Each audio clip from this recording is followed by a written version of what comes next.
Welcome to another episode of I Speak African. I'm your host Yanu, and today's topic will be the 2024 presidential election.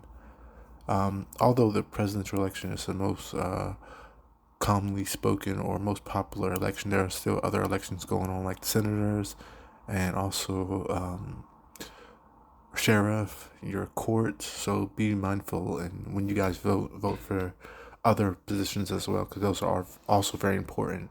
It's actually proven that local and state are more important than the federal election, because you live, your day to day, your day to day, whether it's commute or your day to day just life is done more in your state and your local, like your local county, you know, rather than the federal government. So make sure you vote for your state legislators as well as local legislators or city legislators. So tomorrow is the election. So the election is in less than 24 hours. In my prediction, I predict that Donald Trump will get a second term, and I don't think it's going to be close at all.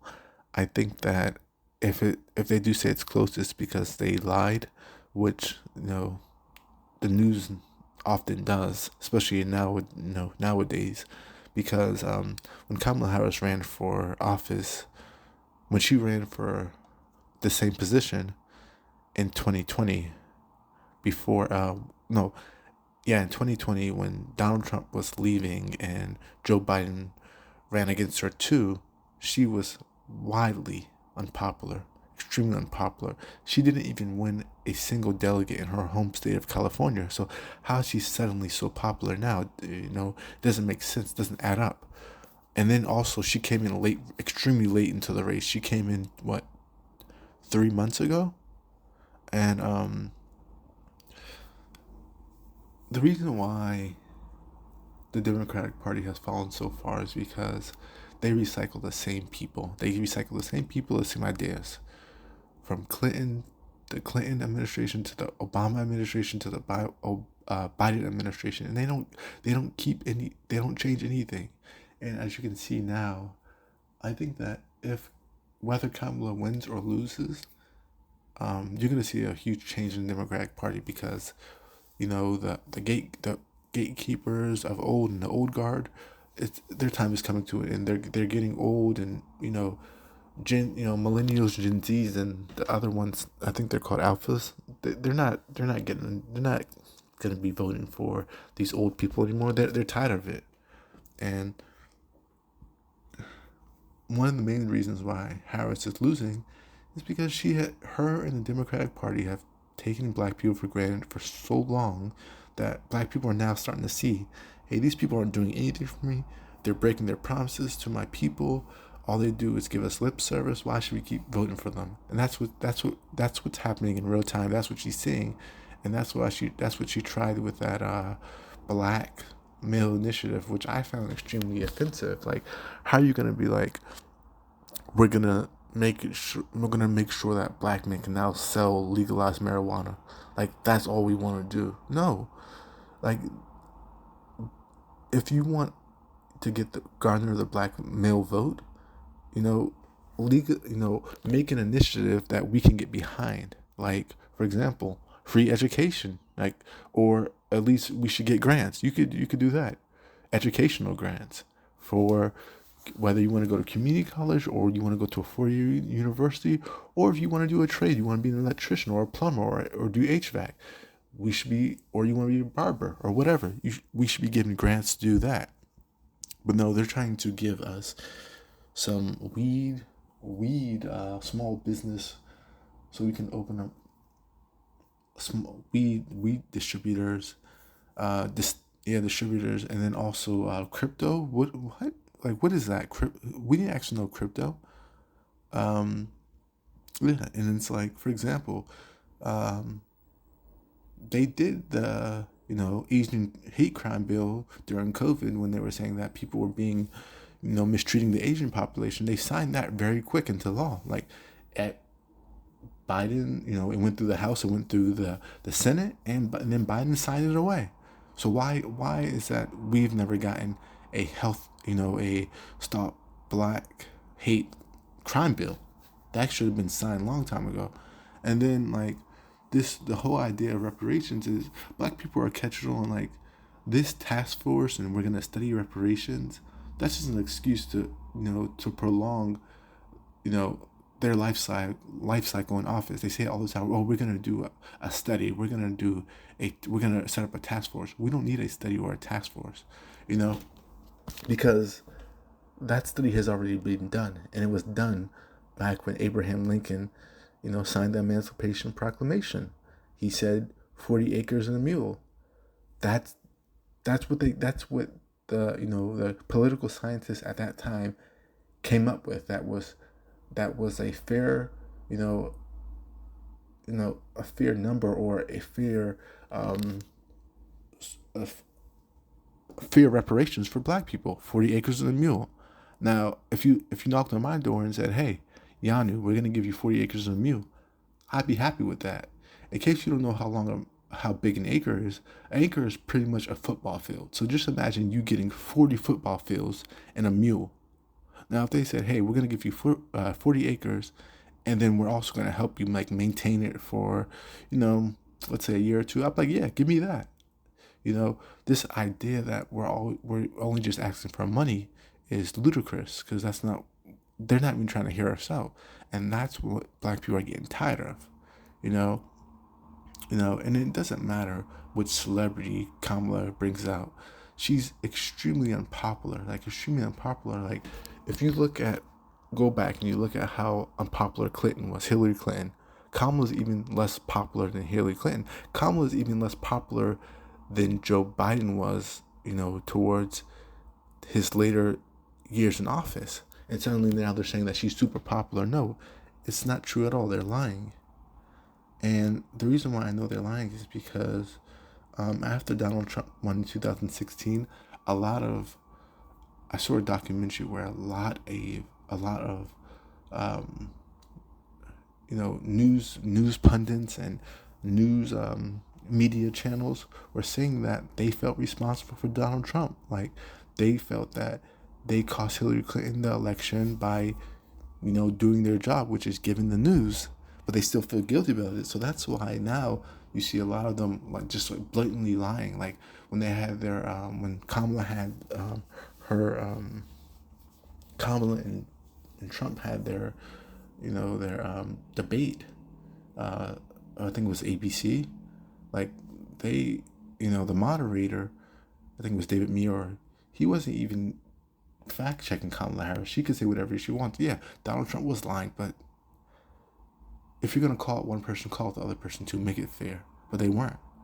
And as you've seen, the Indian community is not even behind Kamala Harris. Like, they don't even like her, and that's because Indians don't see her as Indian. She's trying to play onto that. I'm Indian, but no, she's not Indian. She's not. I mean, she is. She is actually Indian. Like, her mother's Indian. Like, which is very evident. But the Indians are like, "No, we don't want you." In fact, I believe that more Indians are voting for Trump than they are Harris. You know, and like I was saying, how she's unpopular. This is largely the Democratic Party's fault. Like, why would you pick a very unpopular, for three election cycles in a row, they have picked very unpopular presidents. The last time they picked a very popular president was Barack Obama. After Barack Obama, who they picked? Clinton, extremely unpopular. That's why she lost. Then Biden barely won, still pretty unpopular because he's old, and now they're picking Harris, who's extremely unpopular. In my opinion, what the Democratic Party should have done was they should have done an actual voting with the delegates, and they should have actually said, "Okay, we're going to pick Democrats to succeed Joe Biden." And I think they should have went with Gavin Newsom. Yeah, even though a lot of people in this country don't like California, but Gavin Newsom would have been much better choice than Kamala Harris. Much better choice, and he probably would have had a better chance at, going against Trump than Kamala Harris. Like I said, Kamala Harris is extremely unpopular. You guys can look at Look at past elections, look at her stats. She's not popular at all. And also, as you can see, Joe Biden's barely campaigning for her, which is a telltale sign that he not only is he out of the game, but he does not want her to win at all. And that's because she called him a racist, and he never got over that. She called him a racist, and also, if you notice, his wife hasn't campaigned for Harris once, or if she, I don't recall. If somebody recalls, let me know. But I don't recall Dr. Joe Biden campaigning for Harris. Barack Obama did. Michelle Obama did. Other, Democratic robots, came out and voted. I mean, campaigned for Harris, but not, not Dr. Joe Biden. And the most offensive thing about this entire election cycle is how Barack Obama and Michelle and other Democrats came out and called black men stupid, misogynist, hateful, uneducated, and the list goes on. And I think it's crazy how we as black people, whether black men or black women, like we must be Democrats. And if we're anything else, we're stupid. Everyone else can choose who they want to be, and they're not given any flack. But black people, we have to be Democrats, especially black men. Black men have to be Democrats, even though we've been carrying the Democratic Party on our back since the 60s. And what did they give us? Nothing. They don't think they give us the Civil Rights Act. They didn't give us that. We fought for that, and we bled for it, and we died for that. They did not give us the Civil Rights Act. We fought for that, and a big issue is that we stopped fighting. We stopped fighting because we thought we got everything that we needed. No, nothing in this world is free. You always have to fight for it. Fight for what you want. But when I saw that interview, I mean, not the interview, when I saw Barack Obama, well, I guess it's not really an interview, but when I saw him go in front of those black men and just pretty much scold them like they're children, it's like, yeah, the reason why Kamala Harris is not winning is because you black men aren't voting for her. You guys hate women. It's like, no. And he's like comparing himself, like, maybe because you were popular, you were actually charismatic. That's why we voted for him. And also, he came across as a genuine black person. Well, now we see Barack Obama is, he's two-faced. He was playing the black card when it was convenient for him. Now he's out of office. He's just, he's trying to pretend like he's a rich white man. And that's what they do, Now we know, and after we saw Barack Obama, we're like, yeah, we're not going to fall for that again, So that's why we're not voting for Kamala Harris.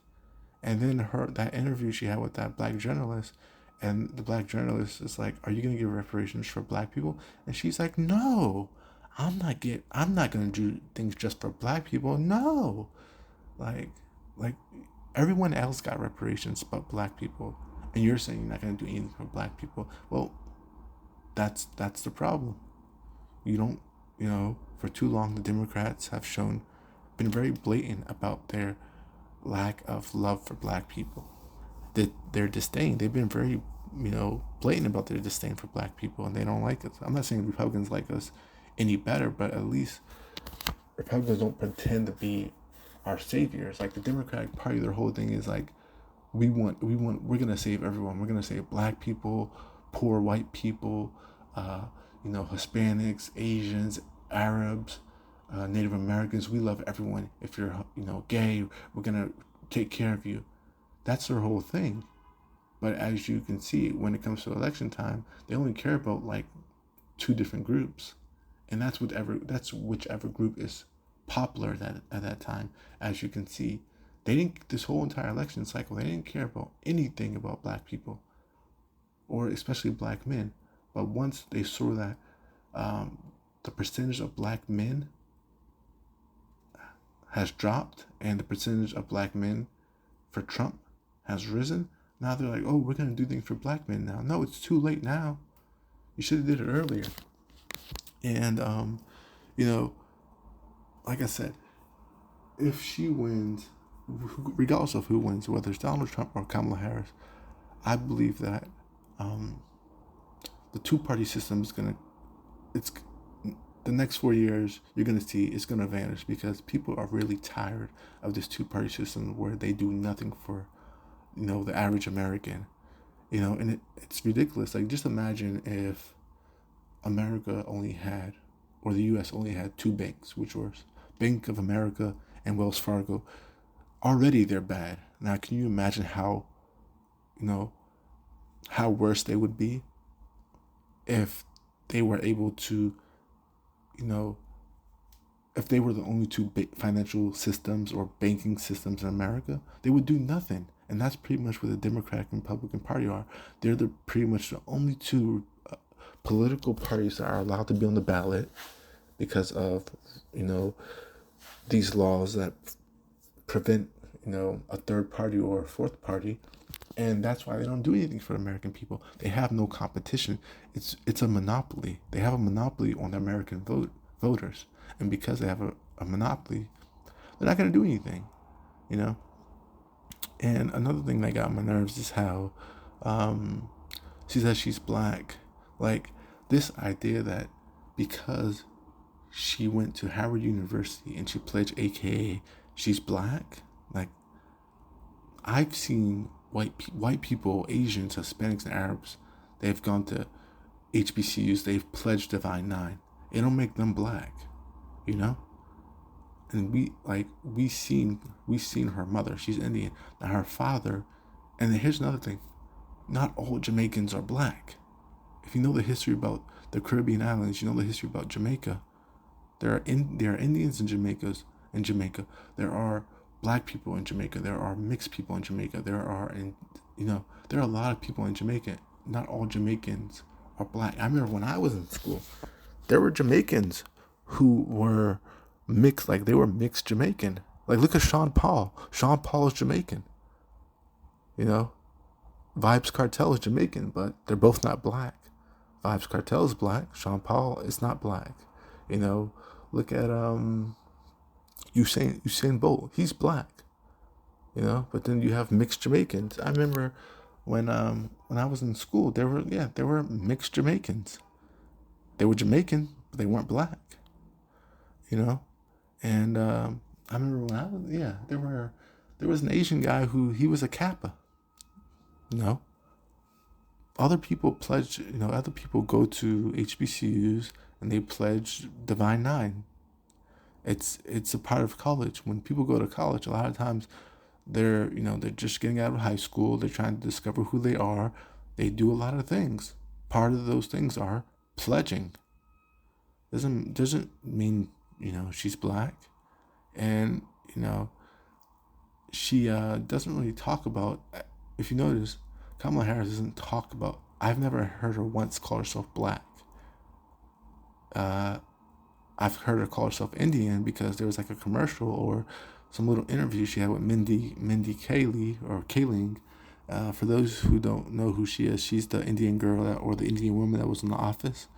So they had an interview, like a little interview inside, I don't know, somebody's house, or I don't know if it was supposed to be Kamala's house or Mindy's house, but Mindy was like, oh yeah, I found out, whenever I'm with Indian people, I talk about you, and they're like, oh yeah, Kamala Harris is Indian, and they're like, oh yeah, she's Indian. I'm thinking like, okay, but I've never seen Kamala Harris call herself black. Whenever people, like for example, when Donald Trump said that whole thing about, I didn't know she was black until she became black.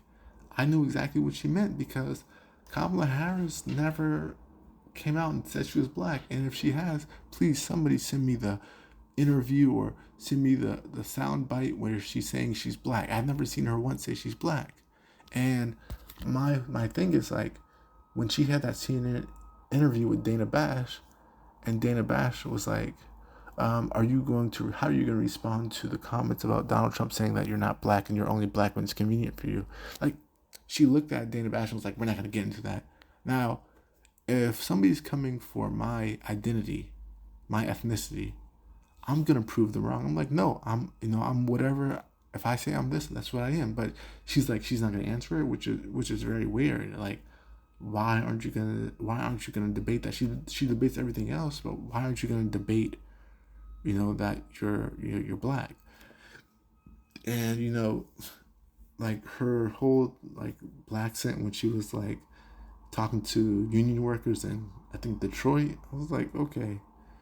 And it's kind of reminiscent of the South African colored singer Tyla when she was on the Breakfast Club, and Charlemagne asked her about her identity, and she was looking like she didn't know how to answer the question, and her publicist was like, "Yeah, we're not gonna answer that. Like, we're not gonna discuss that topic." And it's like you're black or you're not. If you're biracial, you're biracial. Just say you're biracial. Like, there's nothing wrong with being biracial. If you're a biracial person, say I'm a mixed person. You know, as somebody like Tyler who actually is colored, because that's actually an ethnic group in South Africa. Just be like, I'm colored. She's not black. Tyler is not black. She, regardless of what people might say or claim her to be, she's not black. And she should just be like, yeah, I'm colored. I'm mixed. You know, and like I was saying, I believe a lot of these polls are lying. They're saying that Kamala Harris is either beating Trump or she's tied with Trump or Trump is beating her by like a percentage point at all. Nope. I believe that he's beating her by a lot. Especially now that she has lost a uh, significant amount of the black male vote and also black women vote. More black people, like the overall black populace is voting more. They're voting more Trump than they were 8 years ago. And then also, none of the Arabs are voting for Harris. Actually, I think a few mayors in Michigan, I know, yeah, a few mayors in Michigan have actually voted for Trump or they're endorsing Trump. I don't think the mayor of Dearborn is, but I know some Arab mayors in Michigan are voting for Trump. Um, so she's lost a huge part of her base. And how you gonna lose such a big percentage of your base and still you know and the polls are still saying that she's beating him and or she's tied with him or he's beating her by a point or like a percentage point or two. That doesn't make sense. And and although many people say that they don't like Trump for his personality, um like what people have to think about or factor in is that his personality is why he's popular. Like people like that. He doesn't like he says that how it is. Like because people are tired of all the lies that politicians do. Even though he does lie a lot, at least he'll like if you don't like somebody, he'll be like, yeah, I don't like them. They're stupid or whatever. Whereas all these other politicians will be like, oh no, we're best friends. It's like no, you're not. And to be honest, the American people aren't thinking about like how nice a person is. They're thinking about everyday issues that they deal with, like paying their rent, paying for daycare, paying for gas, or many other problems that Americans deal with. Like we're not thinking about whether or not the president's nice or presidential. No, that's in the past. Like people are like with inflation, people are thinking about like, hey, am I gonna be able to pay my mortgage? Are my kids gonna be able to eat? You know, not if the person's presidential. That's what rich people have the luxury of saying things like that. Like, oh, he's not presidential, or like really well off people who I would also call rich. They have the luxury to be like, oh, he's not presidential. I'm not gonna vote for him. No, like your average American is not rich.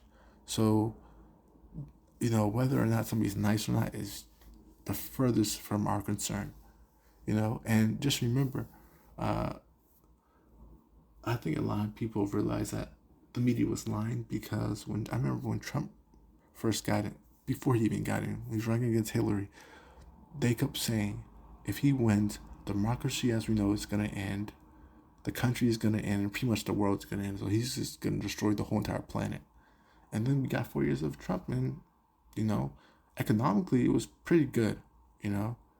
And during the pandemic, what happened? We got checks. We got, those who didn't have a job got, extended and increased unemployment. Things were pretty good. No one was complaining. The job, even though the job market was, at its lowest, but it made sense. We were in a pandemic, no one could go to work.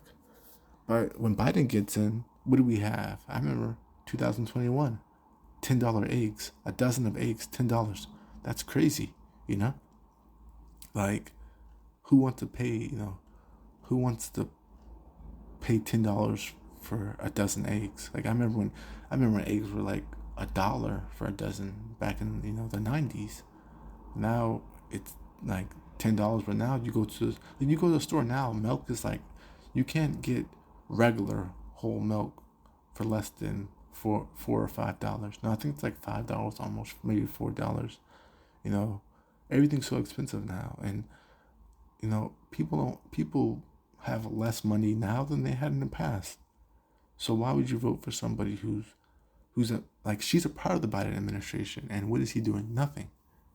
And you know he's not even now. Like, you barely see Biden, and he's just you can tell he's just ready to go. Biden's ready to go. He wants to retire. He wants to have his Alzheimer's and just retire. But yeah, elections tomorrow, and we'll have to wait. We'll have to wait to see who wins. The results probably won't come out, and well, I know they're not going to come out on Tuesday. I don't think so. They probably won't come out until about maybe Wednesday, Thursday, but we'll see. And I'll keep you guys updated. Thank you for listening to another episode of I Speak African. Please like and subscribe to my page for more content, and you can email me with any questions or comments at ispeakafrican12@gmail.com. Thank you and stay blessed.